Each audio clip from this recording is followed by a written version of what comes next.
Bonjour Guillaume, installez-vous, prenez place. Guillaume Buffet, président de Motherbase. On va voir comment se portent un peu les startups en France. Guillaume, vous suivez en temps réel près de 200 000 acteurs de l'innovation dans le monde, notamment pour créer des ponts entre TI et diversifier les stratégies d'innovation. On a assisté à un effondrement des levées de fonds au premier semestre de 2025. On est ici chez les Pays France, au cœur donc, de l'investissement. Pourquoi ça va si mal ou ça va pas si mal? Alors, en effet, et c'est d'ailleurs pas la première année, hein, de façon générale, il y a une tension dans l'univers des levées de fonds, c'est-à-dire de l'argent que des investisseurs donnent aux startups pour leur permettre de se développer. Et donc ça inquiète beaucoup la communauté, en particulier la communauté financière, et puis certains patrons de start-up qui ont besoin de cet argent pour se développer très rapidement. Mais ça va pas si mal, finalement. Ah, ça va pas si mal. Non. Alors pourquoi?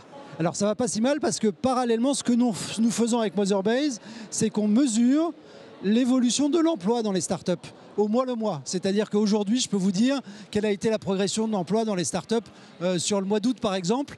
Et ça, les signaux sont bons. Non seulement il y a une progression de 4,6% de l'emploi dans les startups en France sur le premier semestre de cette année, mais la progression elle est plus forte que l'année dernière. Et ça, c'est quand même un signe super intéressant, on va dire, d'une décorrélation entre les levées de fonds et l'emploi dans les startups. Et une startup, si elle crée de l'emploi, a priori, c'est qu'elle a du business. Hein, parce que comment est-ce que vous expliquez qu'on se focalise justement sur certaines données plutôt que d'autres? Ce que vous dites, c'est justement ce paradoxe qui est intéressant. Et ça, c'est un sujet qui est super intéressant en rapport avec le thème ici. On parle de vérité. En fait, dans le monde des startups, il y a plusieurs vérités. Il y a des startups qui ont besoin de croître extrêmement rapidement et donc ont besoin d'argent disponible très vite. Et celles-là, elles ont besoin de lever des fonds tout de suite. C'est souvent celles de l'innovation qui ne veulent pas qu'on galope derrière elles. Voilà, mais il y a d'autres moyens de galoper finalement. Hein. Et donc on a cette première vérité qui est en effet, il y a une tension sur les levées de fonds, globalement aussi due à des problèmes de valorisation, mais c'est un peu compliqué pour être abordé ici. Parallèlement à ça, il y a des startups qui ont des clients, de plus en plus de clients, qui leur font confiance.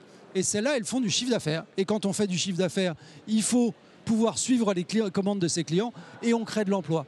Donc l'autre vérité, c'est que sur le terrain, en particulier dans les régions en France, et en particulier les 80% de startups françaises qui n'ont jamais fait de levée de fonds, elles se portent plutôt bien.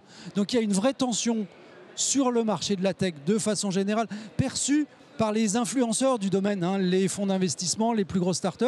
Et donc on a tous l'impression que ça va mal. Et la réalité sur le terrain, c'est que ça va plutôt bien.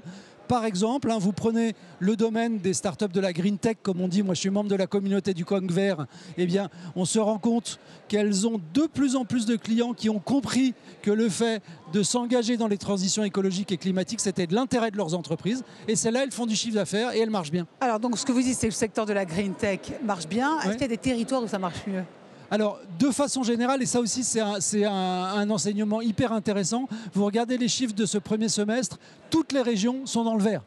Sont dans le vert, pas à Green Tech, mais il y a une progression de l'emploi dans toutes les régions. Ensuite, il y a des départements pour lesquels c'est plus difficile que d'autres, etc.